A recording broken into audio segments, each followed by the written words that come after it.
Hello everyone, it's me JP from UniqueTutorials. Today in this video I'll show you how to make any open window minimize to Taskbar on clicking the close button in Windows computer. So without further more delay, let's begin. So firstly let me show you, let me open one program. So just to give you an example, a notepad. So whenever I click on this close button, it gets directly closed, right? So in order to make this open window minimize to Taskbar on clicking the close button, what you need to do is just open any web browser and the Google search for one application name as TrayY. On the first list you will see its developer website, just click on it, and on the right side you will see your releases, just click on it. Now just below the assets you will see your tray.y.zip, so you need to download this zip file.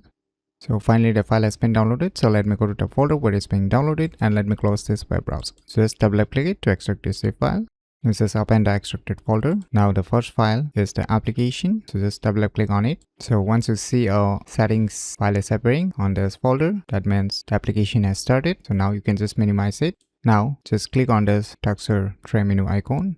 Now you will see a TrayY icon appearing. So now just double click on it. So now keep this option as tick mark. Now just click on this plus button. Now give the application name. Say I will give a application name as Notepad. Just to give an example, you can give any other application's name also and click on this plus button. Now click on the save settings. Now let us open the Notepad application. Now let us try to click the close button, and now just click on this Taskbar tray menu icon again. So now you can see here the notepad is minimized to the Taskbar tray menu, so it's not being closed. So if I click on it, it will reopen directly where I have kept, since it is just get minimized, not closed completely. So now just right mouse click on it and you can now close it. So by using this cool application named as TrayY, you can easily make any open window minimized to Taskbar on clicking the close button in Windows computer very easily. So if you never known about these cool tricks, then you should definitely give it a try. So if you find this video tutorial useful, please click on the thumbs like button, and if you're new to our channel, click on the subscribe button, and lastly, thanks for watching.